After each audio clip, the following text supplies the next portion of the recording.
So our first presenter is Jane Ardarlo from Ateneo de Manila University in the Philippines. And she and colleagues are going to be presenting service learning as an institutional commitment to its mission and identity. Welcome. Thank you very much. So on behalf of my author, we are discussing and presenting to you our experiences of institutionalizing service learning in an institution of Catholic higher education in the Philippines. So institutions of Catholic higher education across the world are challenged nowadays to educate students not only for their chosen profession, but also for collective action to address issues of social justice. That is why service learning has become popular among institutions of Catholic higher education, as it can offer educative opportunities for students to address issues of social justice. Hence, institutions of Catholic higher education have introduced strategic reforms to integrate service learning into their mission and identity. However, no two institutions of higher education are alike in terms of their rationale and approach in adopting service learning, because there are differences in cultural contexts. Research on the institutionalization of service learning also only paid attention to the unique experiences of educational institutions in advancing service learning as a method of teaching and as a form of university community engagement. Hence, more studies are needed to look at the purpose for institutionalizing service learning and understanding how this institute's strategic reforms for service learning can further promote institutional practices and goals. Hence, the objectives of our study is first to explore why an institution of Catholic higher education in the capital of the Philippines considers service learning as integral to its mission and identity. Our second objective is to evaluate the extent of institutionalizing service learning in this institution of Catholic higher education by using FERCO's self-assessment rubric for the institutionalization of service learning as a framework.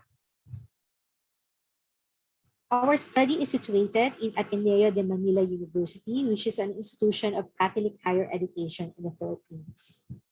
ADMU offers a liberal arts education rooted in Ignatian pedagogy.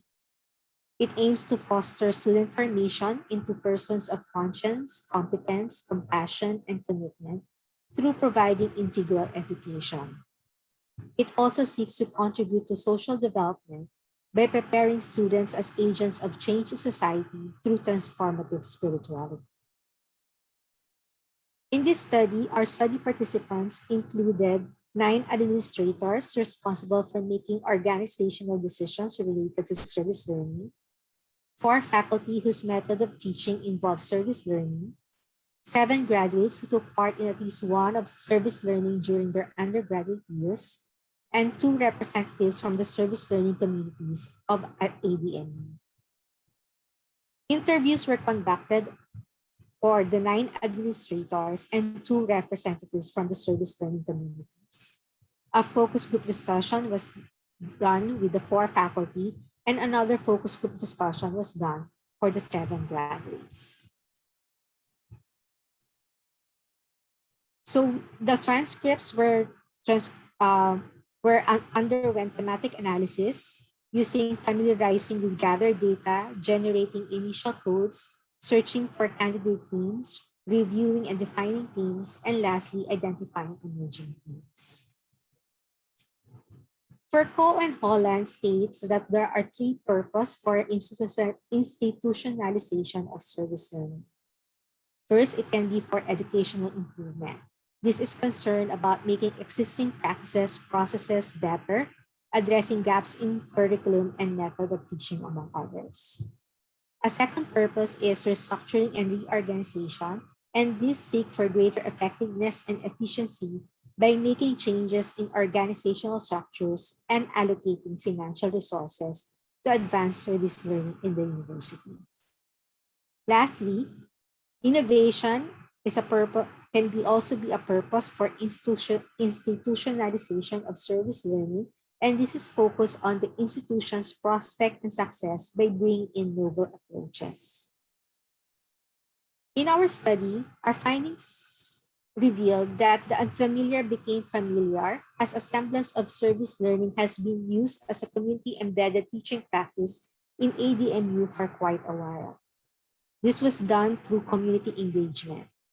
And an illustrator considered this community integration as a precursor of service learning in the university, wherein students were challenged to promote faith and social justice as they immerse in communities at the margins of society. And they have discovered that service learning resonates well with the Catholic social teaching for a preferential option for the poor. And as we look into the responses of the study participants, we have discovered that service learning is institutionalized for the purpose of educational improvement, to foster the education of the whole person, and to contribute to social development. The potential of service learning for integral education and transformative spirituality make this method of teaching appealing for ADMU. Therefore, that's why one administrator considered service learning as very much aligned and critical to the mission and identity of ADMU as an institution of Catholic higher education. We also found out that in terms of purpose of institutionalization of service learning, restructuring and reorganization were thereafter introduced to further institutionalize service learning in ADMU. There is rethinking of tasks and responsibilities, and organizational structures were reconsidered. Funds were also allocated for service learning, wherein expenses can be reimbursed or subsidized, and faculty are given release time for the planning and implementation of service learning.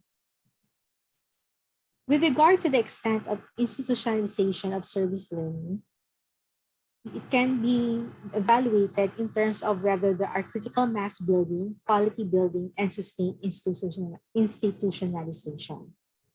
Critical mass building refers to putting together campus-wide efforts for service learning, while quality building includes ensuring quality in the delivery of service learning as a method of teaching and as a form of community engagement. Lastly, sustained institutionalization, according to PERCO, involves integrating service learning into the fabric of an educational institution. In this university that we studied, there is sustained institutionalization with regard to institutional mission, educational reform efforts, faculty incentives and rewards, policy-making entity, funding, and administrative support. So we have seen that service learning has been inherent in the institutional mission and identity of ADMU, and it corresponds well with its reform efforts towards providing holistic student formation and to contribute to social development. Aside from release time afforded to the faculty, they are also given other incentives and rewards in terms of their tenure and evaluation as a faculty.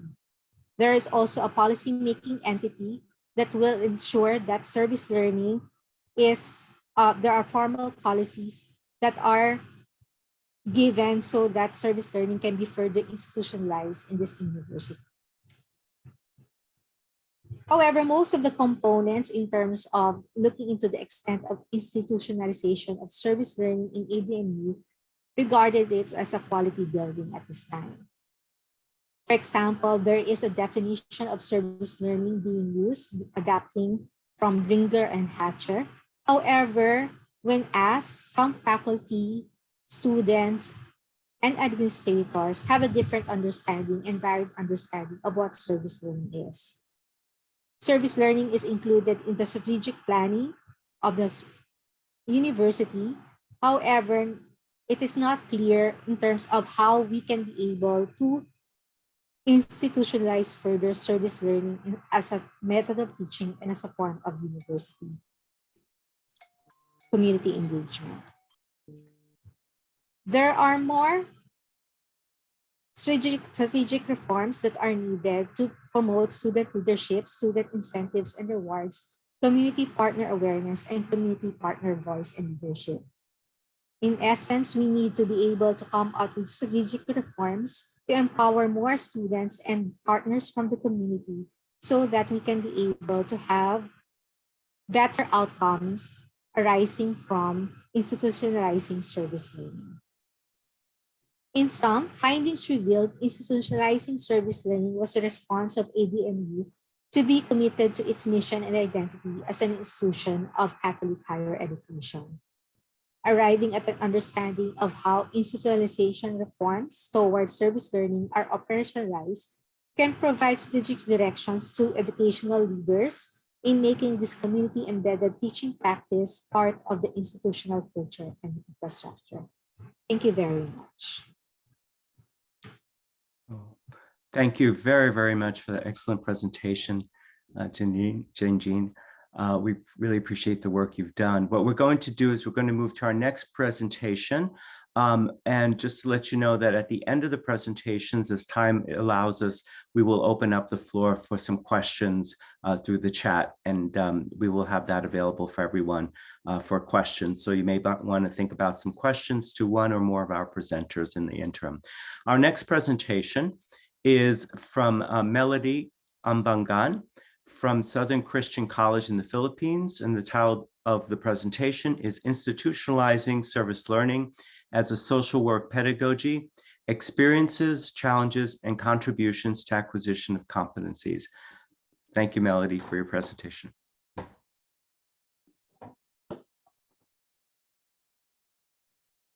Good evening from the Philippines. Good morning and good day to everyone. So the title of my presentation is Institutionalizing Service Learning as a Social Work Pedagogy, Experiences, Challenges, and Contributions to Acquisition of Competencies.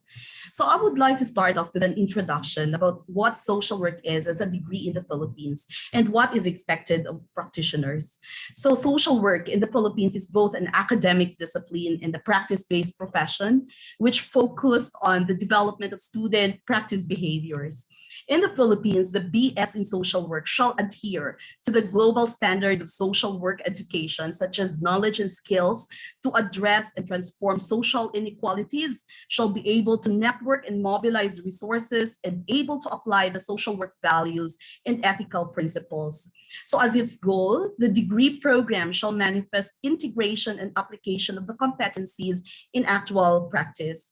Moreover, social workers should also be skillful in analytical communication, organizational and interpersonal skills, professional demeanor, and time management skills.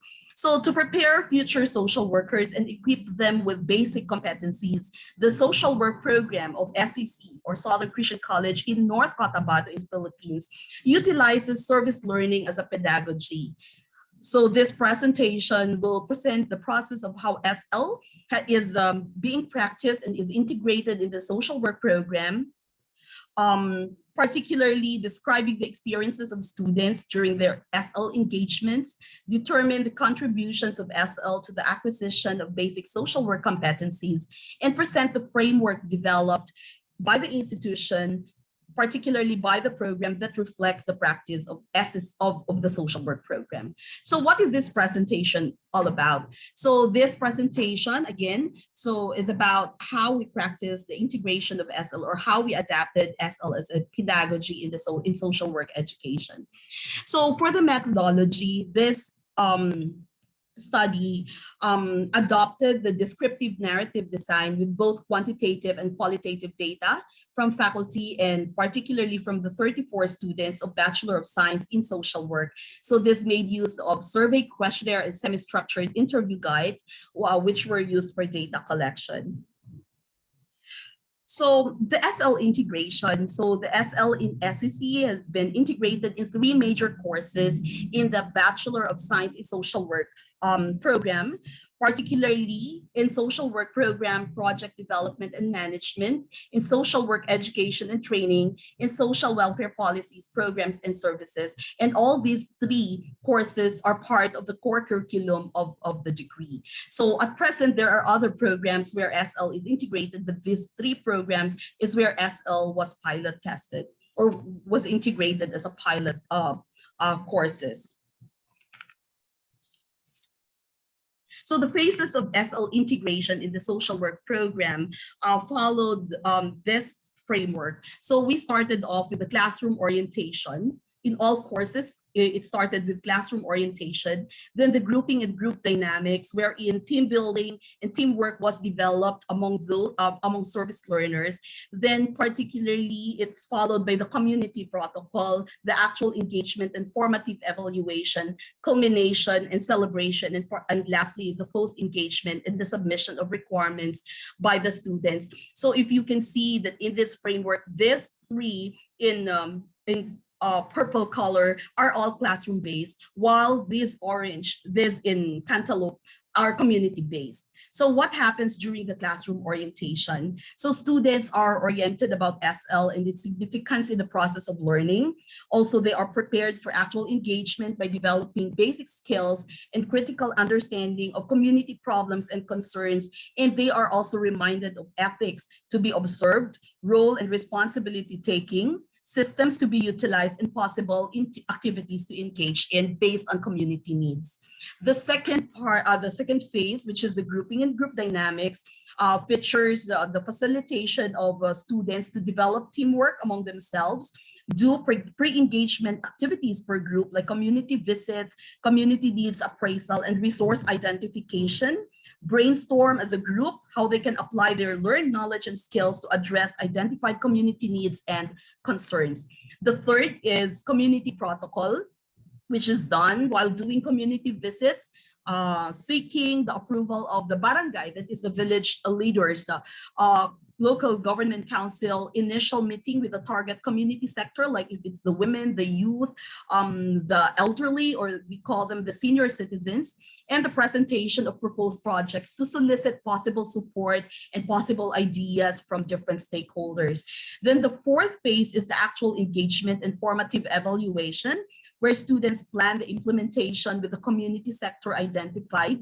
Then after the full process, students are evaluated by the community through both quantitative and qualitative means, by the course instructor and by their team members. So debriefing is an important aspect of this stage to process students' learning. Strengths, weaknesses, and opportunities for improvement were identified to give way to the development of newly discovered skills. Then the fifth phase is the culmination and the celebration, wherein celebration follows the culmination. So this celebration highlights the output and outcome of the partnership as well as the engagement. And lastly, the post-engagement and the submission of student requirements, wherein this is the time for students to work either individually or as a group to produce evidences of their learning from the service rendered by working on the course requirements such as photo and process documentation, reflections, video, and presentations, among others, and sharing of learning is facilitated by the course instructor. So as an overall experience of students, the pedagogy has contributed to their acquisition of competencies, specifically in the acquisition of practical knowledge, values, and skills. So for the knowledge acquisition, the quantitative results showed that 98.17% of the respondents agreed that service learning is highly contributory with a mean of 3.46. Particularly, SL provides critical understanding of the planned change process and deeper understanding of ethical considerations and protocols in community work, provides critical understanding of how social realities impact human functioning and better knowledge of government programs, policies, and services, enhances and broadens their understanding of career and occupational options as future social workers, as well as their horizons and choices, and teaches them civic responsibilities. For values acquisition, 98.87% of the respondents agreed that SL is highly contributory with a mean of 3.55%, or 3.55, sorry. Particularly, service learning's contributions are on providing venue for critical self-reflection, facilitation of self-discovery, bettering perception of one's self-worth, self-confidence, and self-esteem. Moreover, it helps service learners grow commitment to human service and social responsibility, develop empathy, foster respect to diversity and understand cultural, ethnic, and social similarities and differences, develop individual sense of citizenship and nationalism, and appreciate social work values, principles, and ethics. And lastly, for the skills acquisition, 99.62% of the respondents agreed that SL is highly contributory with a mean of 3.53. Particularly, it aids students in the acquisition of specific skills, such as using supervision, networking, and partnership building, working with multidisciplinary, interdisciplinary, or transdisciplinary teams, mobilizing and utilizing resources, and concretizing the profession's practice of intervention in different contexts. Added to this, service learning also contributed in the students' acquisition of skills in leadership, interpersonal relations, communication, problem solving, and responding to social realities that affect communities. So to sum up the results, SL served as the students' foundation for whatever they are doing, either in actual professional practice or in field instruction. Service learning made them explore and discover themselves, including the discovery of untapped potentials. It helped them develop their competencies in terms of knowledge, values, and attitudes and skills. Students were able to perform multiple tasks and roles, discover techniques and strategies which were once unknown to them and could not have been discovered if they only stayed within the four walls of the classroom.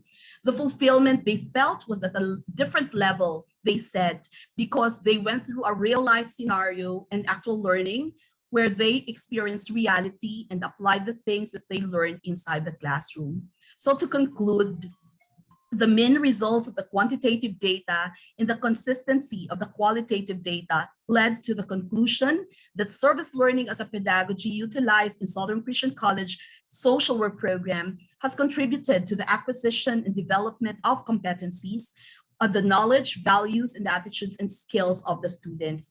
The gains which service learners identified superseded the challenges which they have encountered, which prove that their service learning experiences have been meaningful and contributory to their personal life and to their professional integrated social work practice. By the way, all the respondents of this research are already practicing social work as their field of profession. Thank you very much. That's it. Oh, thank you very much, Melody, for the excellent presentation. And thank you for everyone for staying right on time. That sound you hear is just a 1 minute warning to our authors, presenters, that they have 1 more minute. So congratulations for excellent presentation. Next, we're going to move to our third presentation from Yulia Kleban from Ukrainian Catholic University in the Ukraine. And the title of the presentation is A Model of Service Learning Implementation, Case of Ukrainian Catholic University. Thank you, Yulia, for your presentation. Hello, everyone. Can you hear me well? Yes. Okay, so let me start. It's my pleasure to present you our joint paper with my colleagues from university, one more Yulia and Irena. As you see, we are from different fields, so basically even our joint work and joint paper, that is like multidisciplinary outcome. So our university, Ukrainian Catholic University, has this motto that we are about witnessing, servicing, and communicating. And by this presentation and our joint paper, I would like to do the same, like joint work is about sharing as well to the outside colleagues, other universities, other countries. And this, our meeting is actually a good example of that. So briefly about our university and to make you understand the location. So we are in the eastern part of Europe. And on these pictures, you can see our 3 main buildings. So our university is a relatively young university, but we are working a lot to really give the instruction to the youth that should be the future leaders in Ukraine and those people are about to serve this church and society as well. So a little bit about the numbers of our university, that we are actually attracting the most brilliant young people that are following very different instructions. We have different bachelor or undergraduate programs and master programs. And those are in social sciences, in humanities, in theology, health sciences, business, computer science. So basically, I'm from the computer science field.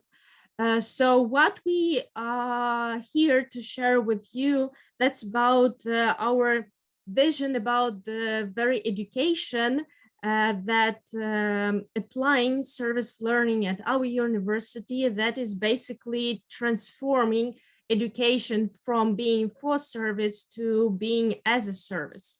So for our community at the university and around the university, it's the most important, and basically that is the background of the different activities that we do at the university, not only about the education, but as well about the very organization, our different departments, but going back to the service learning, as it is as well about the learning part.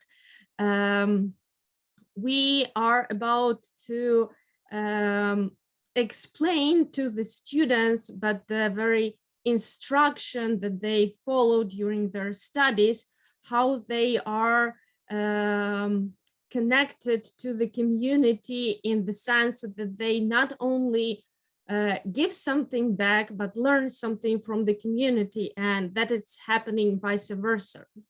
So as we studied a lot from the international community, that basically in service learning, we would like to know not only what the community needs, but also to learn from the community what are those potential needs. And we know that in the service learning instruction, the most important is to give the students this opportunity and this creativity of really be involved in the very planning stages, different stages when we design service learning courses or service learning projects.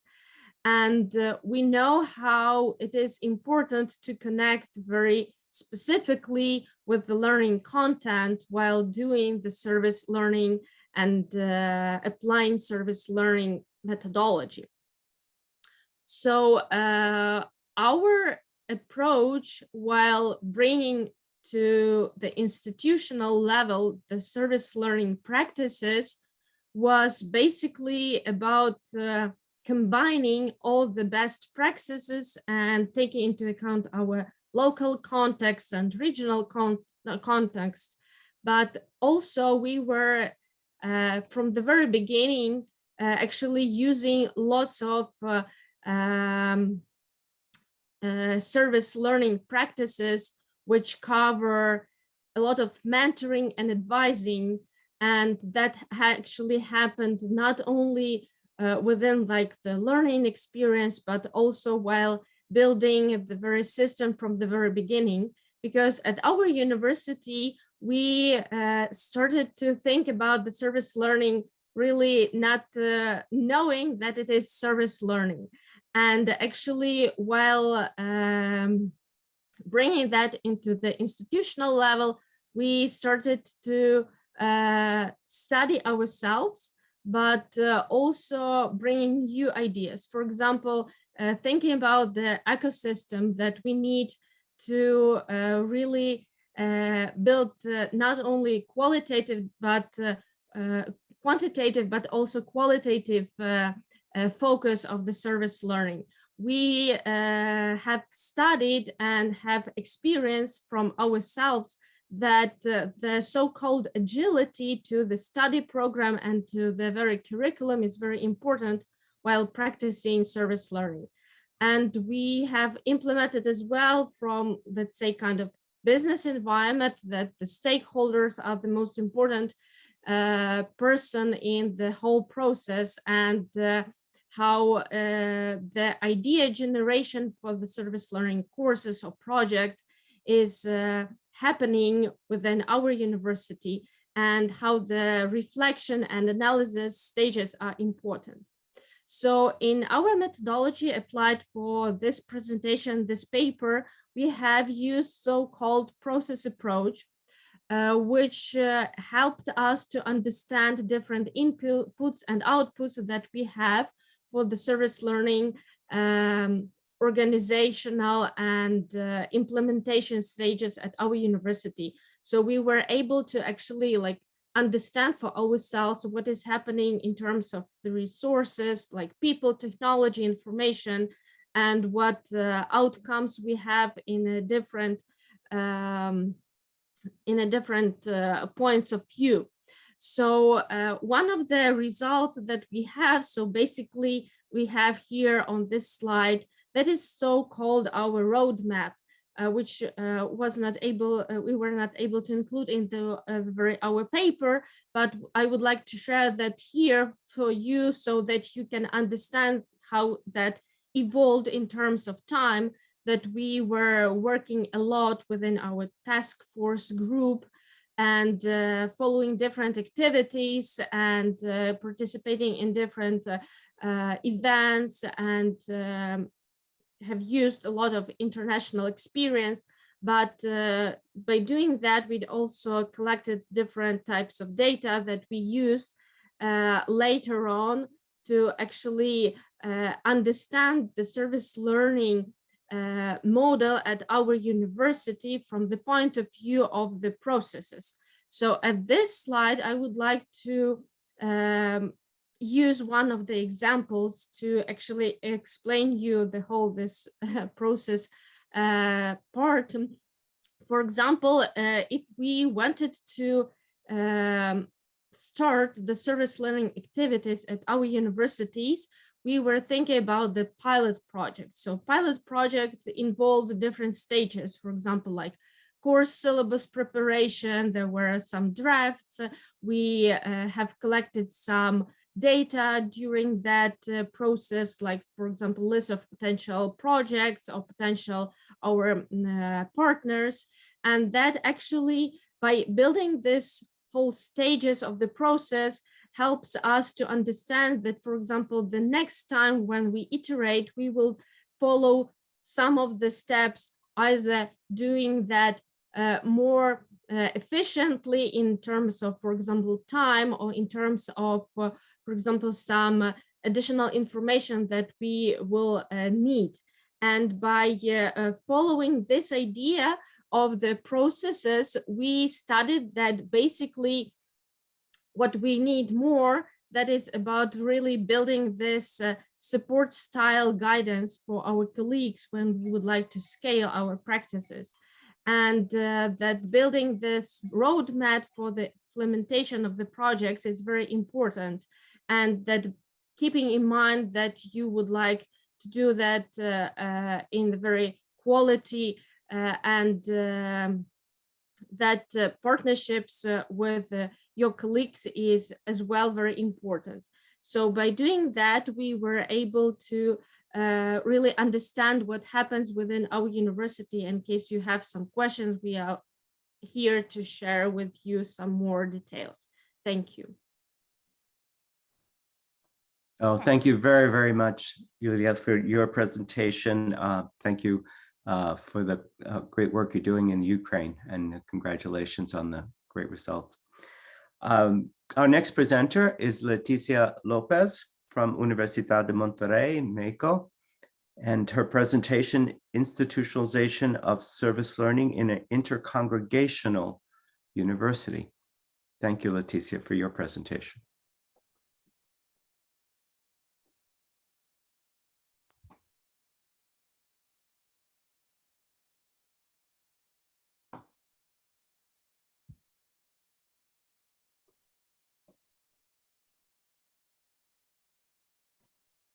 Buenos días. No encontraba el micrófono. Good morning. I couldn't find my mic. Good morning. I'm Leticia Lopez from Monterrey University. And what I'm going to share with you today is the institutionalization process of service learning at a university like ours that was founded by 5 religious congregations. So I'm going to give you some background. We were founded on September 8th, 1969 as a university, 52 years ago. This university was founded by these 5 congregations you can see on the screen. The Daughters of María Inmaculada of Guadalupe, the Religious of the Holy Cross, the Sisters of the Incarnate Word, the Marist Brothers, and the Lasallian Brothers. These are different charisms, different congregations, different histories, but only one meaning and a mission and a sense and one goal that made all these congregations in their diversity get together for a humanist educational project in the state of Nueva León, where this university is located. At the end of the day, there was a dialogue among the representatives of these founding congregations with business people and lay people in the region, and 3 founding principles were defined. We can consider that this is the charism that brought these congregations together to create this educational institution. We have openness now seen as the humanization that is lived from oneself to the others and to the transcendental. The visualization we have of God. Humanism at our university, UDEM as we call it, we consider that every individual is called to be fully human in every action they conduct throughout their lives, in their relationship with the others, and then service that is considered as a means to reach wholeness and transcendence. That is the context of how the university was created and what is the essence of the university. The research that was presented for this symposium is a qualitative research through interviews to internal stakeholders like faculty members, also some teachers of curricula and extracurricular courses that are not part of the curricula. So a series of interviews were conducted to know the history of service learning from the very beginning at the university to this day, in order to analyze the relationships among the different areas and departments that have contributed to the fact that today service learning is a mandatory methodology, both in higher education and in the 2 lower levels where our university supports students. We have a theoretical framework that is the theory of structuration of Anthony Giddens, a sociologist, a postmodern sociologist that studies and analyzes the interpersonal relations, considering that the practices that are repeated and that are recurrent a long time cause a systematization of those actions or practices to then become a norm, a standard that will lead to the institutionalization within an institution. So the analysis was made under this theoretical framework, analyzing the historical relationships among the different departments and individuals that contributed to the institutionalization of service learning at our university. Also considering the aspects and principles and the founding values, the charisms of each founding congregation, the 5 I mentioned at the beginning, and then based on all these theoretical and framework and the methodology to obtain qualitative information through closed and open interviews, we finally reached this outcome that I'm going to show in the next slides. But before that, I would like to share with you the timeline of service learning at our university to give you some context. We started with service learning in 2012. Then in 2013, that was expanded to the academic areas and to the preparatory areas, that is the educational level that we call higher middle school.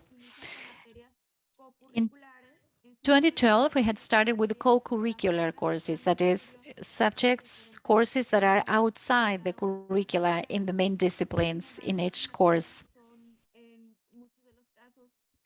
But in many cases, these courses are mandatory at university. The students have to choose 4 courses out of over 80 options as part of their educational process, apart from the courses they have in their own curricula.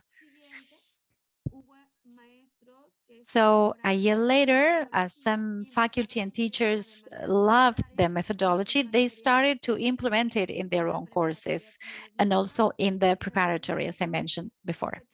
In 2014, it became a requirement for graduating from the prep schools. I mean, in these schools, the students have to complete a service learning project that is for 1 year in the final year of the prep school, where the instructor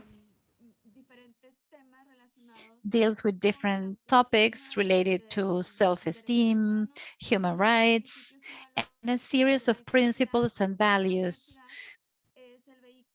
that is the main vehicle for transmitting these concepts to the students. Then 2015 to 2016, there were some voluntary implementations by teachers. In 2017, a committee was creation with SACS. SACS is a crediting organization from the US that credits universities in service learning and improves their quality of education and continuous improvement. And it was established as a strategy to improve the quality of service learning in the classrooms. As soon as it becomes a strategy for this certification, that generated even a stronger drive, and then a committee was created with representatives from all the schools we have in our university. In 2018, a symposium was created for the internal sharing of practices and experiences, and to continue with this internal learning process. It's also important to say that in 2017, in the higher education level, 2 courses in every career have to implement the methodology of service learning. This is a mandatory requirement. So the department directors of each of the careers had to implement service learning in all their courses. So what were the main outcomes of this analysis I was describing under this framework of analyzing the relationships among the sectors that have implemented service learning at UDEM? I found out that there were 3 kinds of actors from the perspective of Anthony Giddens. We have those actors that are protective, that is those directors that are the main decision makers of the actions to be conducted for the institutionalization to be consolidated, and they are interdependent because they are mutually related. Those that started with service learning at the UDEM and those that continued with that a long time, there has been a constant interaction among them. And as a result, the process of institutionalization has moved forward with challenges, but based on this interconnection among the directors at the university that are responsible for decision making on this topic. Then we have the regulators.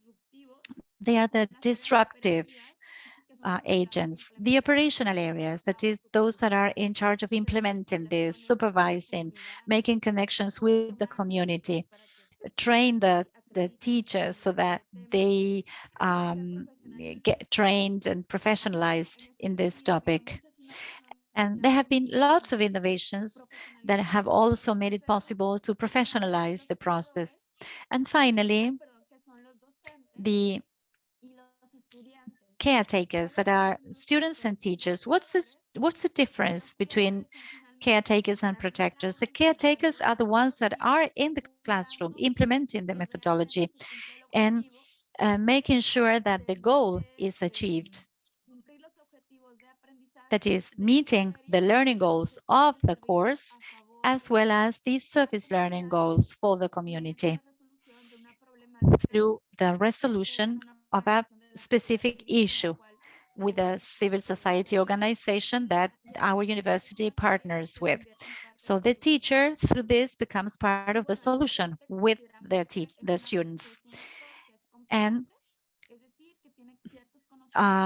this actor is competent, has knowledge of the career, reflects with the students in order to implement service learning during this project with the community. And it's intentional because there's a series of guidelines and a process for crediting the teachers in the implementation of service learning. And finally, what is service learning for at our university? We consider we are a university for service based on some institutional documents. This is expressly stated. We consider it's important to promote human collectivity. It's not an individual work, but it's always for the common good. And as the legacy of Jesus, we love one another as I have loved you. That's in a way bringing this to life and working from this collective work and from the community, and to promote social progress through these projects. We are an intercongregational university with different charismas, with different forms of serving the gospel, but with a single goal, where, as we see in the institutional principles, the UDEM considers itself as the heir of spirituality and the charisms of these 5 founding congregations. And the university considers it's mature enough to imprint a seal of spirituality, a very particular mystic in the education it provides to the students. Thank you. Thank you. Gracias, Leticia. Thank you very much, Leticia, for the excellent presentation, and congratulations on terrific work. And you really show the importance of having a historical sense of this work that doesn't happen overnight, but there's really an importance of really looking at this over an extended period of time. We now move to our next presentation by Luisa Mota Ribeiro, Ribeiro, and from the excuse me? Ribeiro. Oh, gracias, apologies. Universidade Católica Portuguesa Porto in Portugal, and the title is CAPS Project, Institutionalizing Service Learning in Portuguese Catholic University. Welcome. Okay, thank you. Good morning, everyone. Good evening, good afternoon for everyone. Thank you for the opportunity to share with you the project that we have been developing in Catholic University in Portugal. We would like to share then our project the name is Catholic University and Service Learning, Innovation and Social Responsibility. It's a project that we began last year in our 4 campi that are in the north and distributed in all our country, as we can see in this image, Braga, Porto, Viseu and Lisboa. Service learning in our country We know that some institutions have applied principles and methods that are associated with service learning practices, but many times without giving the name service learning, without adopting the concept and the philosophy of service learning. So in our university, that also happened. We have many experiences interacting with communities, but we didn't have that name of service learning. So we have been studying service learning, we have been learning, and we have redesigning our experiences.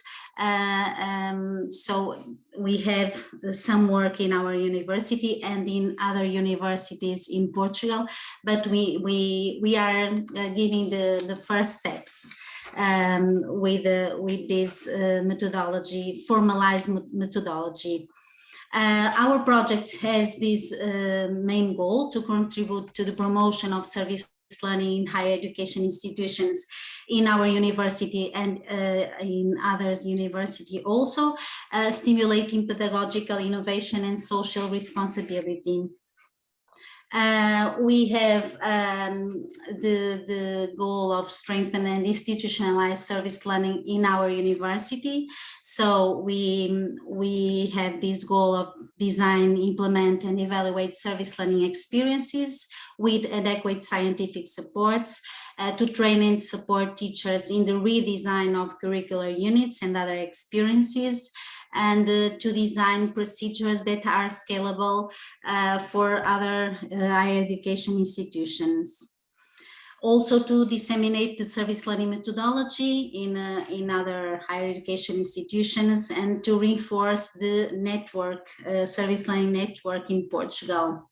So in our project, we have selected 3 types of service learning experiences that we are implementing. One modality that we call modality 1 in our project, that is implemented in curricular units of the courses of graduation or master courses, for example, and also extracurricular activities.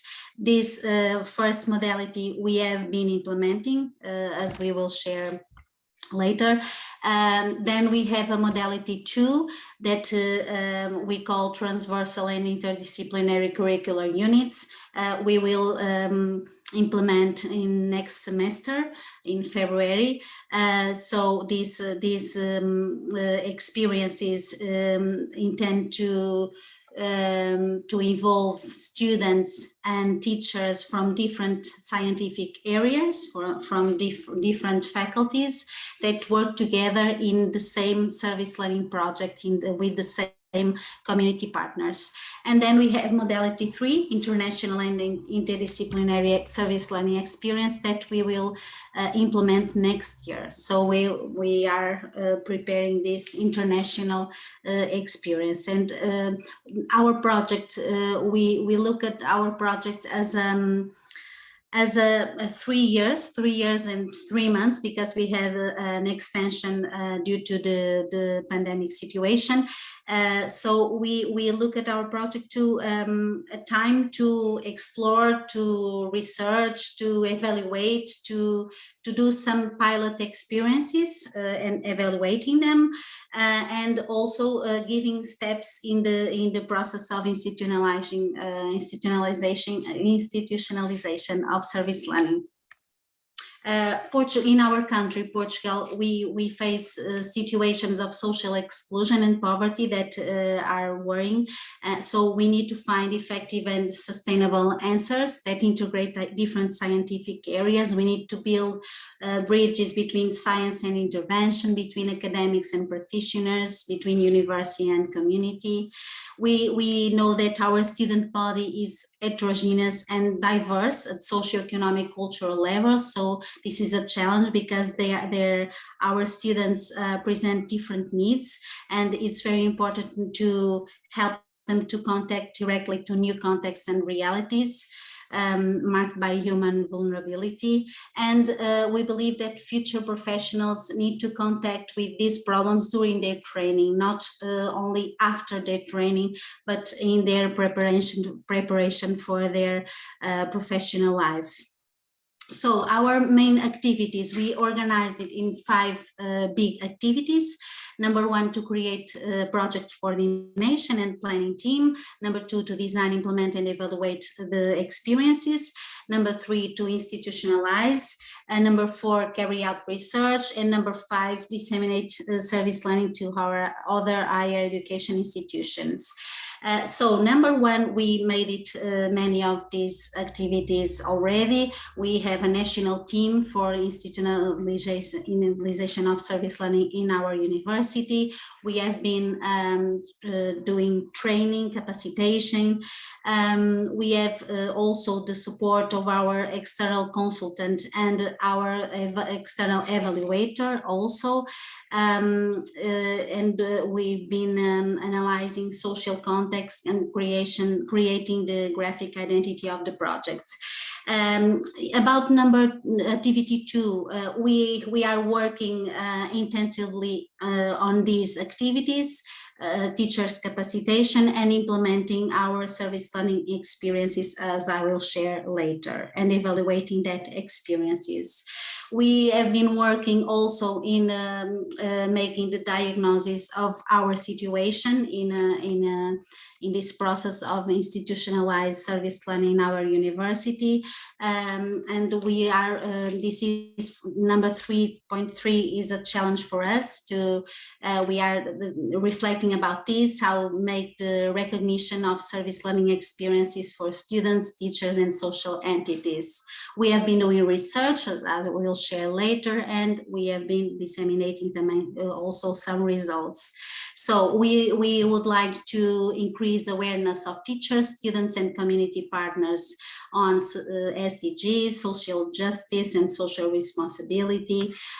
We increased empowerment and participation of the final beneficiaries in defining and solving their own problems. This is a big challenge, as we know, in service learning, to increase synergies and social commitment between our university and the community, and also bring new evidence on service learning impact evaluation, perceived benefits, and improvements needed. So we have a monitoring and evaluation team with the help of our internal quality assurance system in our university. And we have been, since last year, doing a training with 87 participants, more 23 about reflective practice, and we have been also participating and are participating now in training for leaders from Uniservitate. Last year we had 15 service learning experiences, 13 curricular and 2 extracurricular in these different courses. As we can see, there are several areas here represented. We have been collecting data, so we can show you that last year we had information about expectations of the students with a pre-test and a post-test, and the civic and social competencies, also life goals of the students, pre and post, and life purpose with a open-ended item. We have also intermediate reflection and final reflections of the students, a teacher's questionnaire, and community partners questionnaire. We have also the help of the formalized, our strategic development plan includes service learning as with goals to achieve for all the faculties. So this is an important step that we have in our university, and so we would like to share these stages that we've been doing, and maybe then in the final of this moment we can share some difficulties that we've been feeling, some challenging, some joys, and some difficulties. So thank you very much, and we would like to share and to share experiences. Thank you very much. Well, thank you very much, Luisa, for your presentation, and appreciate your work in Portugal. Congratulations on the developments there. It's very exciting to see all these different initiatives all across the globe around service learning. Catholic University is really exciting. Our next presentation is by Ariane Diaz-Iso from Universidad de Deusto in Spain. And the title of the presentation is Diagnostic Process of the Institutionalization of Learning and Solidarity Service. Ariane, welcome. Gracias. Thank you.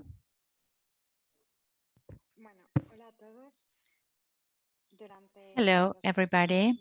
In the next few minutes, I'm going to present the paper we have prepared as part of the Uniservitate project in the regional group for the south of Europe.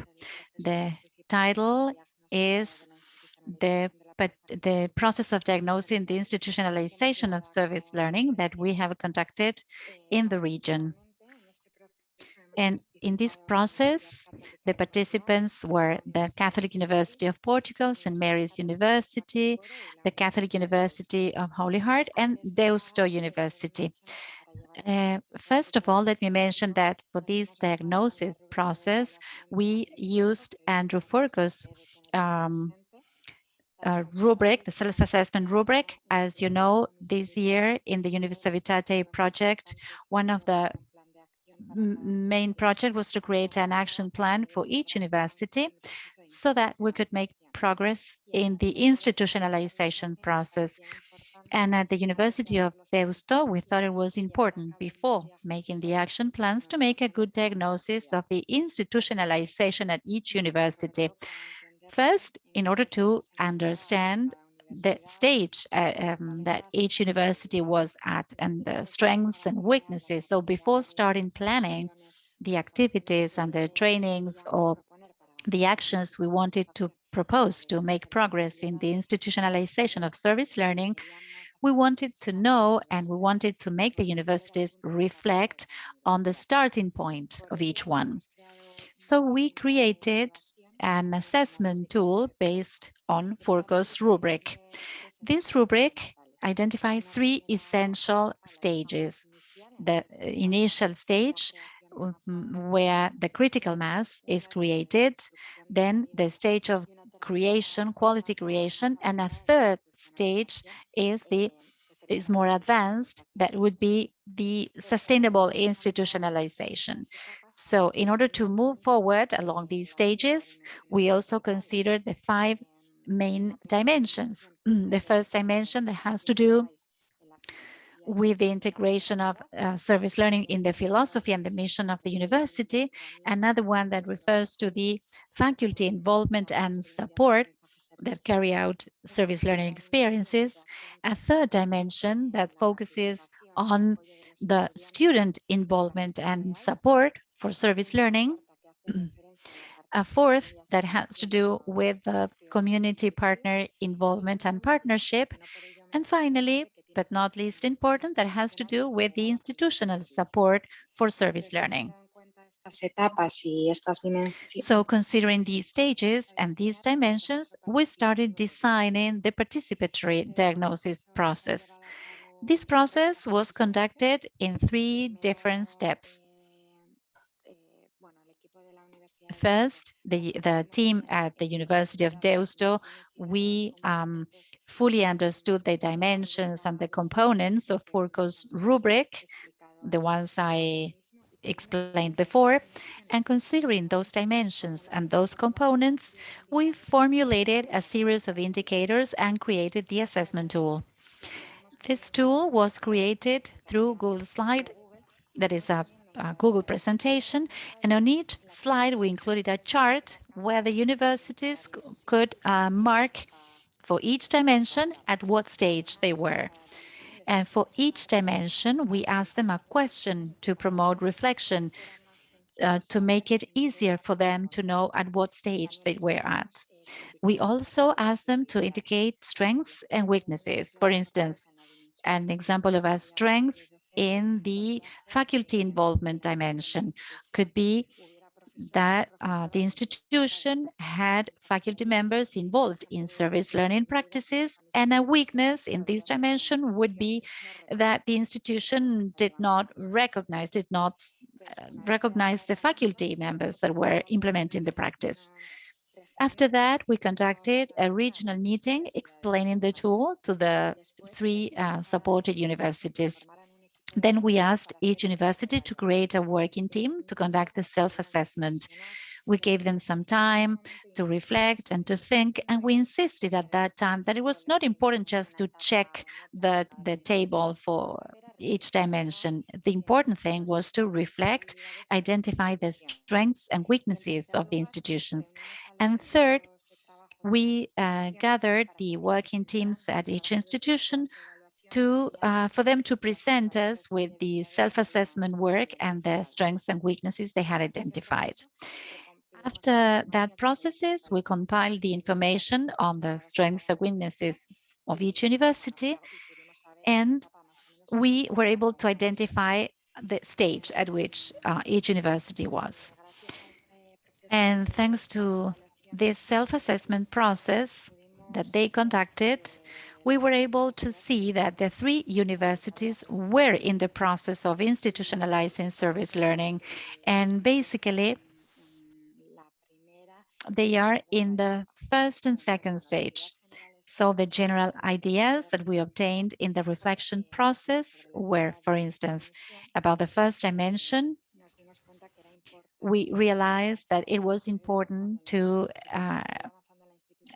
in order to advance in the institutionalization, it's necessary to have an institutional definition, and it's necessary to work at an official strategic plan to promote service learning.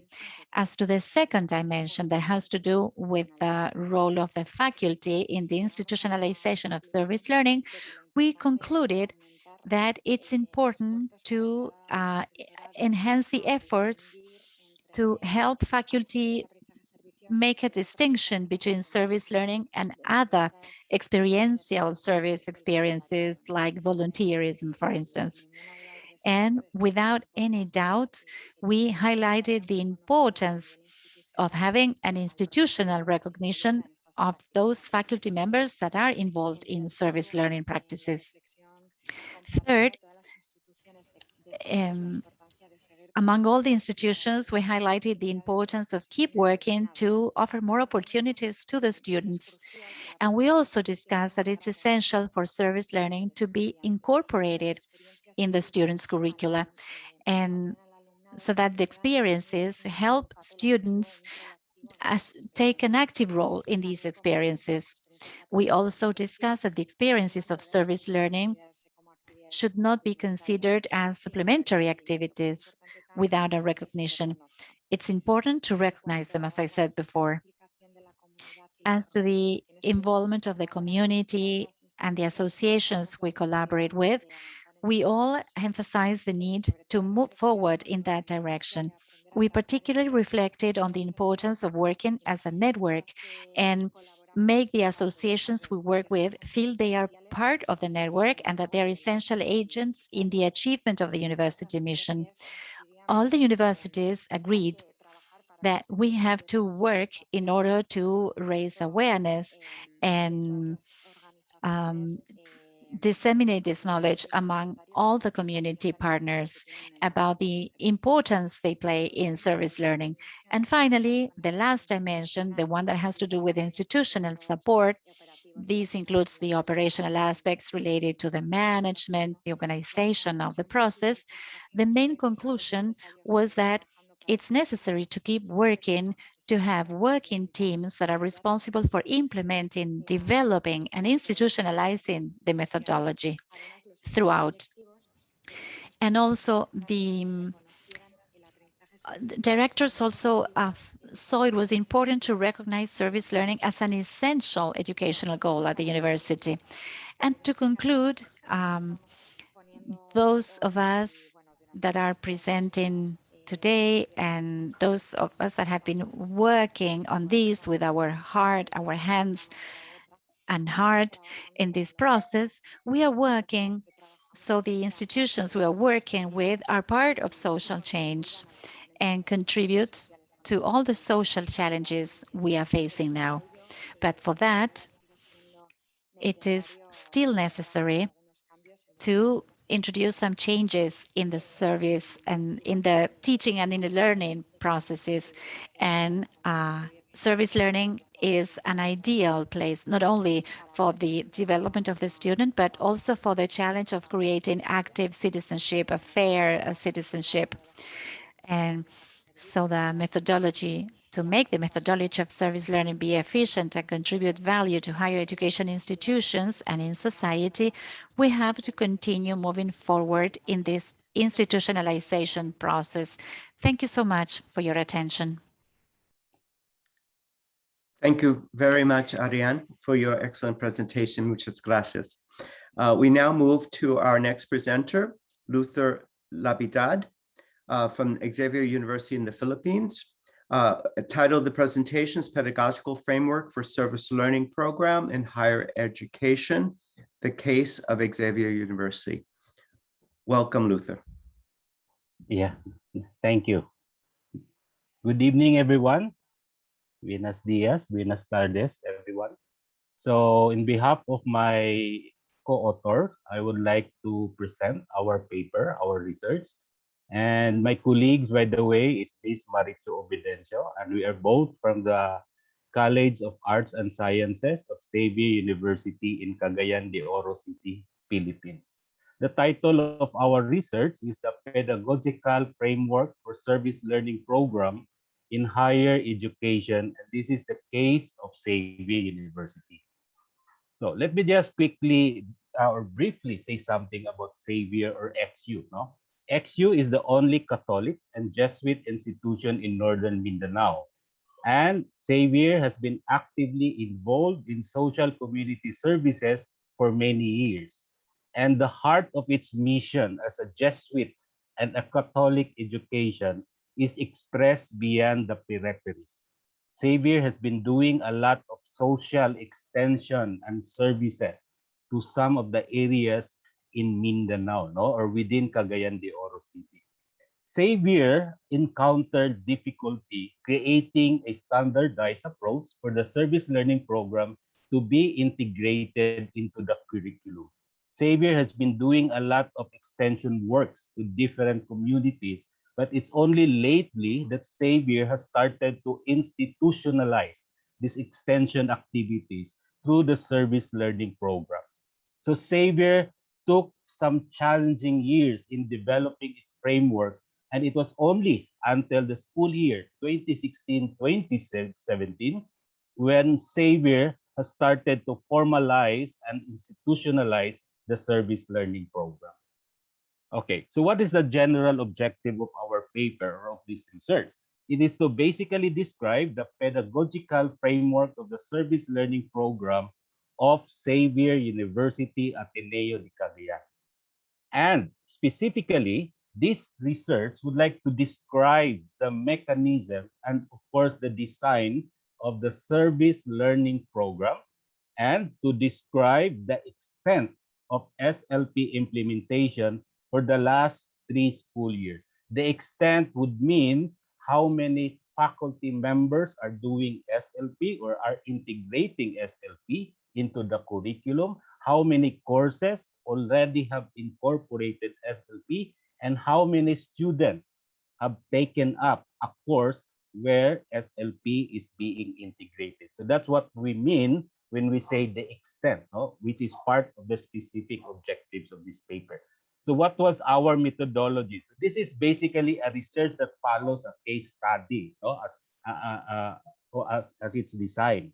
The setting, of course, the research setting is Xavier University, and in particular, the tertiary level.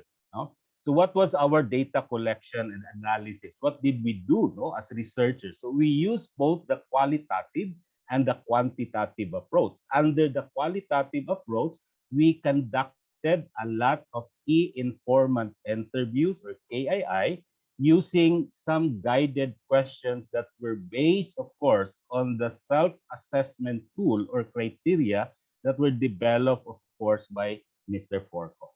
And then in the quantitative approach on secondary data, we actually have a desk review, no, of several documents from various offices related in those last 3 school years, which is basically the scope of this research. And those last 3 school years, starting in 2016, 2017, 2017, 2018, and of course, 2018, 2019, and in all these 3 school years, the SLP have already been implemented. Okay, so what are the results of our research or for our study? In terms of the mechanism, no? Basically, Xavier as a higher educational institution conducts the SLP in 3 stages. And the 3 stages are the following. First, we have the pre-implementation, and we have the actual community insertion and area work, and of course, the post-implementation. Under the pre-implementation stage, this is the stage where the students are going to be oriented about the SLP, where the students are going to develop a plan on what to do in the community. And of course, the pre-implementation also includes some faculty members and some staff from the Social Development Office of Xavier University to be going around, talking to local government units, or maybe talking to some community organizations, or maybe some non-government organizations. And out of this dialogue, out of these consultations with these different organizations on the ground, those people from Xavier, those representatives from Xavier will be asking them in terms of how Xavier can be of help to their organizations or to their communities. No? So that's basically what we do in the pre-implementation. And then if everything is going to be finalized already in terms of what the students will do or what Xavier will do into the community, then Xavier is going to develop either a memorandum of understanding or a memorandum of agreement between Xavier as an institution and of course the community where the service learning program is going to be implemented. Because Xavier, we have to make sure that the activities that we do on the ground has to be sustained. And the one that should sustain the activities, it's not Xavier, but it has to be the community. That's part of our agreement. That's part of our understanding with the communities. So that's basically what we do in the actual community insertion and area work. And of course, we end the whole cycle of the SLP through the post-implementation. And in this post-implementation, we harvest from the students their learnings, their insights, their challenges, the values that they have learned out of their engagement or doing SLP on the ground, and especially the learning that they have gotten from the ground. So service learning program in Xavier Ateneo entails structured processes in response, of course, to the school's mission and philosophy. Xavier as a Jesuit education or a higher institution that is managed by the Jesuit, of course, we aim to form students with characters. It's all about forming our students to become men and women for others. That's why we do it through this SLP. So this is basically the design of Xavier University Service Learning Program. Of course, other than the classroom instruction, we just don't want to develop the students in the 4 corners of the classroom. Of course, we would like to engage them through the immersion in the community, for them to be able to respond to the needs of the community, to the concerns of the community, using their technical expertise, using their knowledge and skills. Because at the end of the day, both the Xavier as an institution and of course the community, we would like the community to develop through the service learning. So SLP embeds in the curriculum, matching the needs of the community and faculty, handling the core subject are identified, building strong coordination and collaboration with the unit assigned for social engagement and critical reflective thinking in the classroom instruction processing. So in terms of the extent, as I've said, this is one of the specific objectives. So the SL program is usually integrated as far as Xavier is concerned in the 3rd and 4th year curriculum, no? Because we expect the students to already have developed that certain level of knowledge and skill to the program that they are enrolled in. So for the last 3 school years, it has basically have shown that there is an increasing trend of both students and faculty engaged in SLP. So in conclusion, the SLP framework has evolved until driven into the entwined pedagogical paradigm of the Jesuit education, new evangelization through dialogue, and of course, the Jesuit Philippine Province Roadmap 2016, and develop an acceptable structure in the context of our university's philosophy and vision. So the mechanism and design as a result of this study have demonstrated the integral aspect of the institutionalization of service learning, and it strengthens the commitment of faculty and students, ensuring that service learning and community engagement are integrated with the work and culture of Xavier University, and then refine internal processes in sustaining the implementation of the service learning program. Daghang salamat, and thank you very much for your kind attention. Mayong. Salamat, Luther. Thank you very much for your wonderful presentation. welcome. Greatly appreciated. Congratulations on the work you're doing. We now move to our next presenter, Bojana Peric Prokosovaci from the University of Novi Sad, Serbia. Presentations titled Building the National Service Learning Network in Serbia, Research Results. Thank you, Bojana, for joining us. Thank you. And thanks to all my previous colleagues. It was really great to hear. And now I will share my presentation. Okay, is it okay? You can see it? Yes. Thank you. Okay. First of all, I have to say this is the very useful opportunity to us to share with you what we are doing in Serbia, but also to hear your very, very nice, and I can see bigger experience from the Serbia. My name is Bojana, and thank you. You very well pronounced my name, Peric Prokosovaci, and this work is with my colleague Katarina Jeremic. She is also today with us. Two of us, we are associate of one non-governmental organization, Kolping Society of Serbia.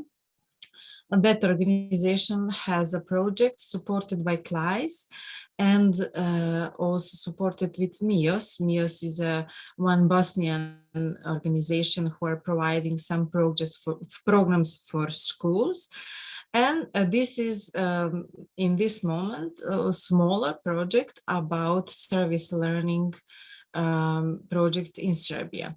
So the title is Building the National Service, and during my presentation, I will explain more about outcomes. I would like to share theoretical approach, what is going on in this moment in Serbia, where we are now, and about practical experience, what we did and what we are doing in this moment in Serbia about service learning, and how we came to create National Service Learning Network.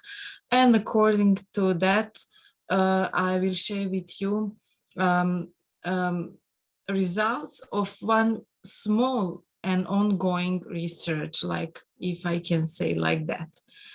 So on the beginning in Serbia, SL projects are very young and if I can say not recognized by governmental and formal educational system. It is a part of schools, and in this moment start in university also as something that is provided by non-governmental organizations. On the other hand, voluntary work is very often we have kind of projects in local community, and maybe this is the chance that with service learning methodology in faculties and also in schools, we can get together and make that combining projects, and like on the end we can get that SL projects. But like I said, only 10 years in Serbia we have service learning projects. Most of them are in schools. About the literature, it's more younger than 10 years. Actually, in a previous year, 2020, we provided the translation in Serbian language about service learning, and it is near to, if I can say in English, community-based learning. But also in some literature, we can hear that is a learning through social useful work. Some wider literature about theoretical approach we are using from Croatia, the country next to Serbia, and of course we are using worldwide literature, and we are in this moment, I can free say that we are still introducing with this methodology. I already said about practical experience. From the 2 and 13th, we had in that year, school year, we had only 21 projects SL in primary and secondary schools. But today we have 42 schools that they have service learning projects. So we are happy that we have that. And in this moment, also a part of this project is that 9 colleagues from faculties are on training, class training about methodology of service learning. And also we are involved in the regional award with 4 projects. So this is very good for us because we are the beginners. So we are happy that we can share this, all the small numbers to you. During that project, we recognized the need of the schools and the people, teachers and others, the need for support. They would like to have some place to make a connection with others who are doing the similar educational program, somewhere where they can exchange knowledge, experience some obstacles, of course, and to share possible solutions. So that was a mark for us to meet each other. And the first meeting that we said it was National Service Learning Network was in June this year. We gathered around 20 teachers and activists who are running or who are interested in SL projects. And after that meeting, we recognized the need to make some research about the needs. And on that results, we would like to make National Service Learning Network. In this moment, National Network is still informal, just like the part of the project. We didn't name it like that or make some formal steps about it. And during that research, what we conduct, it was very easy methodology, like the online questionnaire for our members of the network, and they were very thankful that we asked them what actually they need, and they said that is necessary to identify and take concrete steps to develop the network. So we wanted to listen to them. And first of all, they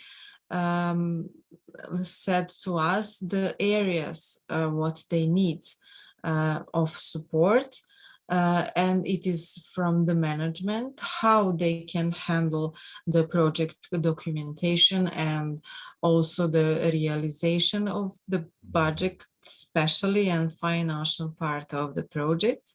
But also they said that it would be effective to make a support from project realization, but by some workshops and those educational activities has to be continuous, can provide the continuous empowerment. Furthermore, activities could be, of course, something which is related to education, networking, trainings, or some experience exchange. And also they mentioned that it will be very thankful to have some publications about the service learning methodology and manuals. In this moment, in Serbia, in language, we have just one manual we published in a previous year. And also this is the second chance to share about Serbian. Okay, I heard it about our experience. And the special attention, they said it should be the promotion of the network and also the promotion of methodology itself, and also to introduce the relevant institutions in Serbia, such as ministries or other relevant educational institutions. Thank you for listening, and thank you that I have a chance to share this information with you. Thank you so very much, Bojana, and congratulations on the networking developments that are happening in Serbia. It's very, very exciting. We now move to Howard Rosing from the Australian Catholic University in Australia. The Australian Catholic University and DePaul Chicago Service Learning Partnership is the title of the presentation. Welcome, Howard. Thank you. I think I'm here with Matthew Pink from Australian Catholic Matthew University. Pink, I apologize, Matthew, Sorry. for not introducing you. Yeah, and Matthew will be leading us off, I hope.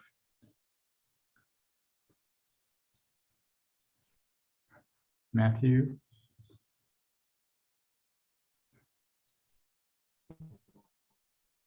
Okay, excellent.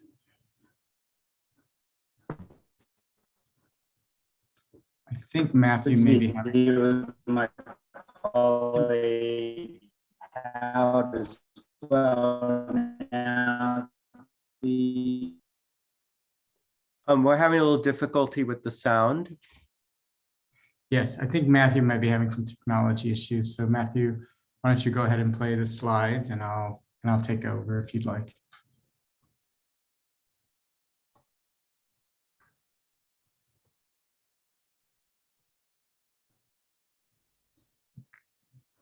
Actually, I could, oh, maybe Matthew is having too many challenges. Let me take over fully then. Thanks for your patience.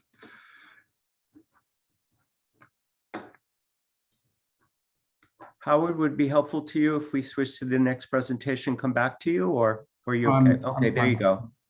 Terrific. Thank you. Thank you very much. And it's a pleasure to hopefully Matthew will get his technology back in place, but it's a pleasure to be here to present with our partners at Australian Catholic University.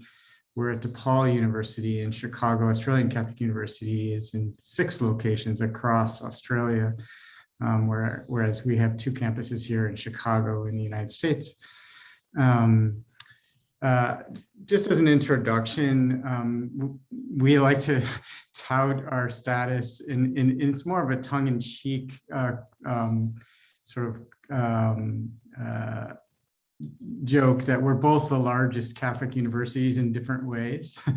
And this reflects enrollment, as I'll point out in a moment, that Australia Catholic University has the highest enrollment of English-speaking Catholic universities in the world, whereas DePaul, we like to joke that we just have the U.S. What's interesting about that is that we have large student bodies that both are engaged deeply in service learning and community engagement. And what we've been able to do over the last number of years is really share our models. And this is a presentation really about the power of collaboration across Catholic universities to share models, just as we're doing in conferences like this one, but also on a one-on-one basis to really enhance each other's work. And that's what we've been doing over the last 4 years. Actually, the relationship, as I'll point out in a moment, extends even farther than 4 years. And that partnership has really been mostly a knowledge exchange, although we're moving quickly into some practical ways, both in terms of our scholarship, but also exchanging community engagement programs through actual exchange programs where students will be visiting each other's campuses at some point, hopefully, and involving themselves in our mutual community engagement work. So in a sense, what we have been doing is enriching each other's service learning and community engagement work. As you can see, as I pointed out, we both have large student bodies for Catholic universities, at least in the English-speaking world. I know there's some larger ones in non-English speaking world. And I made a mistake in saying 6 campuses. ACU has 8 campuses across Australia, and they do community engagement across the entire country. And we have similar, however, amounts of students annually involved in service learning. But most interestingly, we have similar missions as universities. In particular, as I'll point out in a moment, the way we recruit our students, the types of students we recruit. We both have a very strong emphasis on first generation college students and on really engaging them in diverse communities within urban areas.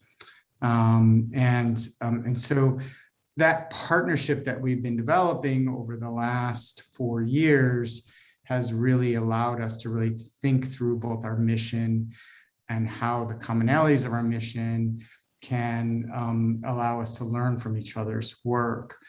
I will say that the actual original partnership began in 2012 or 13, when our senior administrators at our university started showing up at each other's campuses in Chicago and in Australia, during trips, and we were able to learn about the community engagement work here at DePaul, and mutually at ACU would learn about our work. And we began to actually start to develop a partnership around 2013 and 14, where we actually prepared the original work that we did was to develop some scholarship on participatory decision making in community-based service learning, and really how each of our work involved participatory decision making involving our community partners in the way we designed our service learning programs. And over time, that led to 2 conferences. One I was able to attend the International Federation for Catholic Universities conference in Melbourne in 2015, which allowed me to also present together with colleagues at ACU at the Engagement Australia conference in Sydney in that same year. And from there, we really began to see the commonalities of our work But then in 2018, we advanced our work even farther by beginning to publish work. We've had now an article that we published comparing our two university community engagement programs. And we have a couple of others that are in the works right now, and also some scholarship involving analysis or review of the role of empathy in service learning among students. So this type of sharing has really, as I said, enhanced our work, enriched our work, and began to really allow us to see ourselves differently. The case study that we worked on for this presentation really continues to advance that work. And it really draws on sort of how we do things very similarly, but also how we have certain idiosyncratic and sometimes very distinctive differences, and how we can learn from all those things. And it was as simple as language, oftentimes, in the way we talked about things, that we had to kind of adjust and learn from each other, which illustrated the power of these types of collaborations, that we're able to now adapt certain language and certain mission coherence, as it says, in the way we're thinking about this work. So again, just like at conferences like this, these one-on-one collaborations have been really strong for us, at least at DePaul, and hopefully, I believe, at ACU, as this sort of presentation illustrates. So the knowledge exchange led to when a technological failure. Oh, Matthew, are you still there? I've managed to get back. I was saying we also back each other up when there's technological failure. So thank you. Thank you. Do you want to jump in right at the beginning of this slide then? Yeah, sure. And thank you so much, Howard. And it's been great listening to you reflect on the partnership as well. You know, for me, it's been a great privilege for our two institutions to share in that knowledge exchange and also learn from each other, understand our similarities, but also reflect on our differences and what we can learn from that. You know, one of the great privileges in the last few years has been our conferences together, the conference in 2019, where 15 colleagues from DePaul were able to fly over, but we also had 100 delegates at that conference. And through it, there's been several collaborations that have arisen out of that conference, and we've now made it a biennial tradition. And we had our most recent conference, albeit online due to COVID, where we had over 200 online registrations. And I think it's the mission coherence and the fact that we're both Catholic higher education institutions that's helped us partner so well. But at the same time that we're developing these common learning outcomes, and you see there from the 2019 conference, the coherence and the value of embedding these frameworks, the critical reflection on our programs is essential, and that they should be changing over time. So assets-based language and approaches is something we're trying to build into our work at ACU further now. And I guess referencing Andy Furco's work, the need to continually promote service learning and community engagement as you know, not only central pillars of our university, but also important manifestations of our teaching and research that should be woven through all of what we do. So again, very grateful for the work that we've done there. Howard, next slide if you can. Thank you. Reflecting I just want to say, I'm sorry to interrupt you. I'm sorry to interrupt you. We just have one more minute left. We do need to finish up. Our translators need to go to the next session. So I'm sorry to have to cut your presentation, but if you could just wrap up, that would be really great. We do have one more presentation to get through. So thank you. I'm sorry, Matthew and Howard. Yep. Sounds good. No problems, not at all. Just referencing a few in the last minute there, we have had some publications that have come out of it, which is great, but more importantly, our knowledge exchange is leading to real world, practical outcomes for the universities. We are working on setting up student service learning exchanges where they can spend a semester in either Australia or Chicago. Paul have been absolutely fantastic in assisting us with our Carnegie CE classification pilot, which is now becoming, officially being rolled out in Australia. And at the same time, Howard, I think it's fair to say that you've been able to pick up some of what we do as well in wrapping up. So I think in the last 30 seconds, just a couple of key conclusions is that we feel that our partnership over the last 4 years demonstrates that Uniservitate is on the right track with getting CHEIs globally to collaborate and share knowledge with each other, and we're happy to be a part of that. And that leveraging common mission and identity elements really assists in these partnerships. So the full paper, the 3,000 word paper, there is there to access, and thank you so much for giving us this forum today. And we can wrap up there. Yeah, thank you both so very much. I apologize to have to move us along here. Our translators need to get to the YouTube presentation in 7 minutes, and we do want to give our next presenter full time. So thank you both very, very much for the work you're doing. And I'd like to move us to our final presentation by Angie Stuardo, Universidad Católica de la Santísima Concepción. And the title of the presentation is the Advances in the Process of Institutionalization Service Learning at the Catholic University of Santísima Concepción. Thank you, Angie, for your patience and for presenting to us today.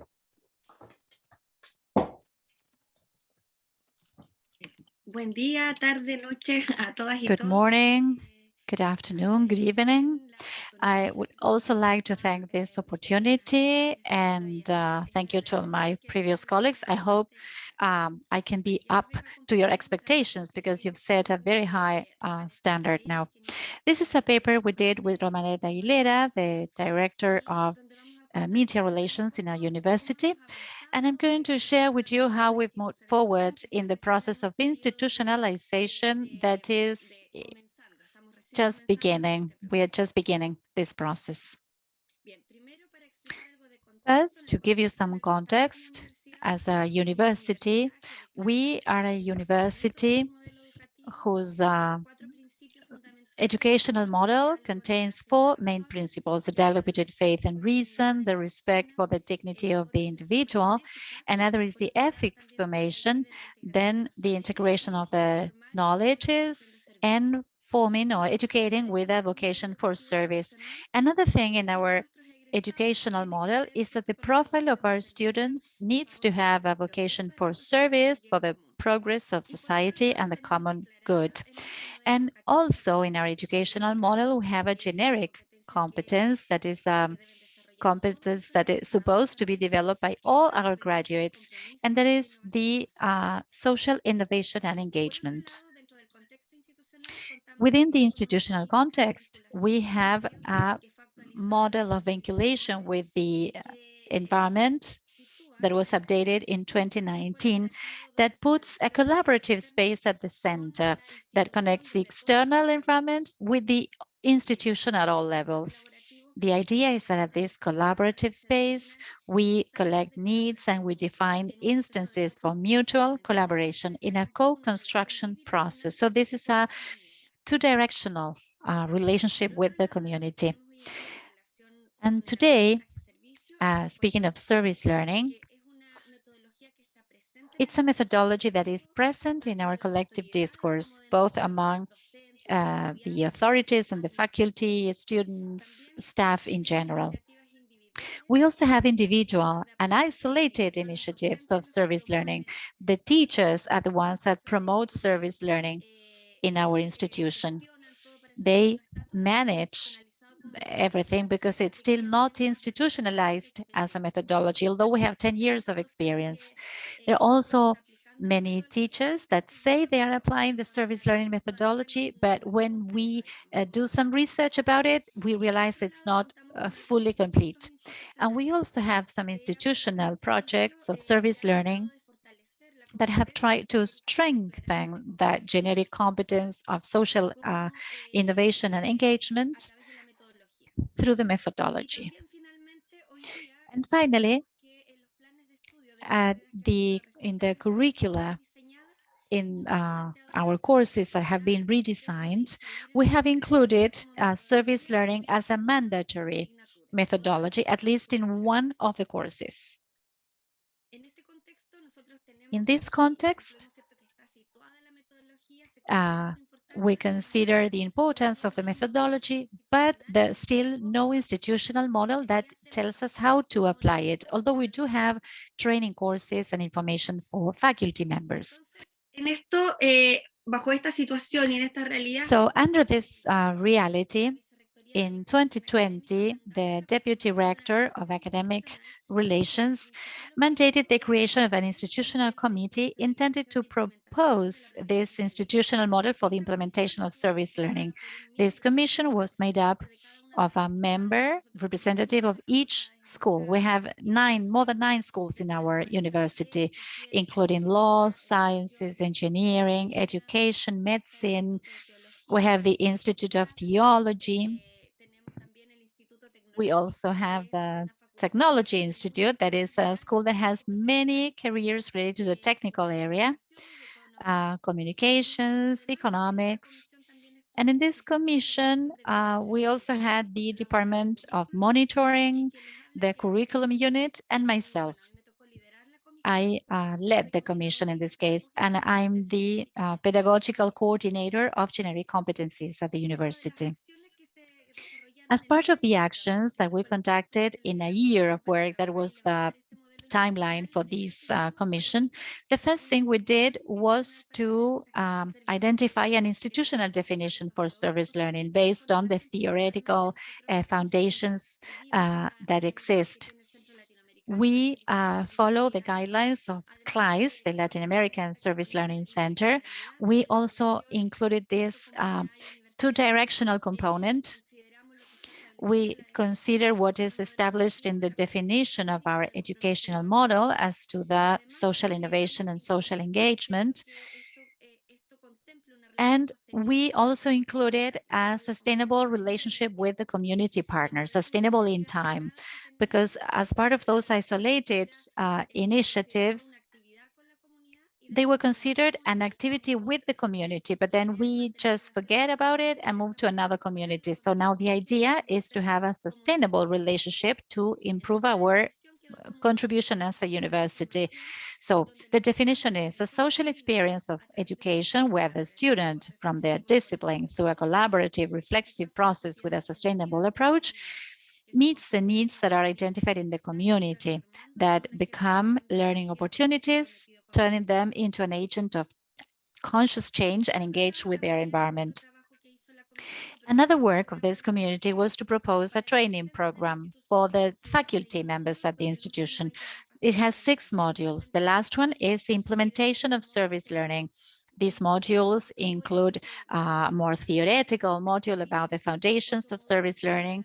Another module refers to the pedagogical strategies, the use of technologies, assessment, etc. So the idea is that each of these modules becomes an internal diploma on service learning with a focus on solidarity. And the final purpose of the commission was to suggest this institutionalization model that was presented in June this year. Now it's being assessed for approval so that it's formal in the institution. We propose different stages. They start with the decision to implement service learning, and there we consider all the possibilities that can be seen in our institution. Perhaps the teacher, at their own initiative, wants to implement service learning motivated by the students, the service learning that we have to conduct because it's part of our curricula. So considering all the possibilities, then the following stages follow about the formalization of the partnerships, the internal analysis we do to identify the motivation, the feasibility, the resources we have, and then the management associated to the service learning project, then a stage of motivation, implementation with all its internal stages, and finally, the after action reflection and also projection of future works with the community, with the same community. The idea is that here different units of the university participate. So it's a true collaboration to carry out this process. The challenges we are still facing after the work conducted at the Commission has to do with making this institutional model official, also the coordination with the key stakeholders, socialize this model both internally and externally, and formalize this training program that we are proposing. We've just created an institutional project that is a social project that comes to add to this structure, and it responds to this element that was missing in the institutional model. Here you can see NS, that's the social core. It's a structure that articulates all the other levels that participate in the model. Fortunately, the model is already established. It's considered as a structure at the university. And now it responds to that articulation that was missing.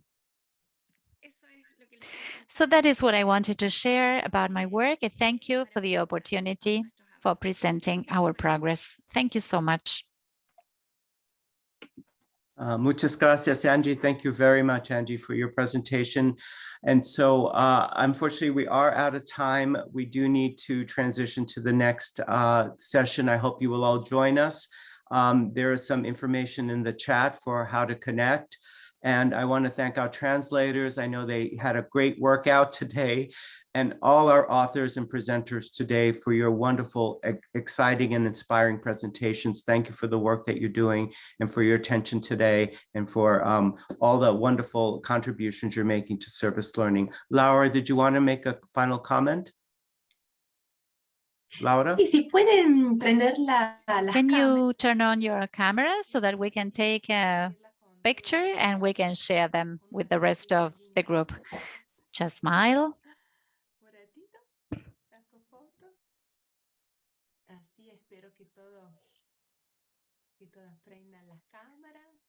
Let's see, let's wait. And those that can, please turn on your cameras. And in the meantime, thank you so much again, because I had a lot of questions, but probably we're going to contact you personally by email to learn more about your experiences. Thank you. I'm taking the picture now. Thank you. Thank you. Thank you all. Muchas gracias. Thank you so much, everyone.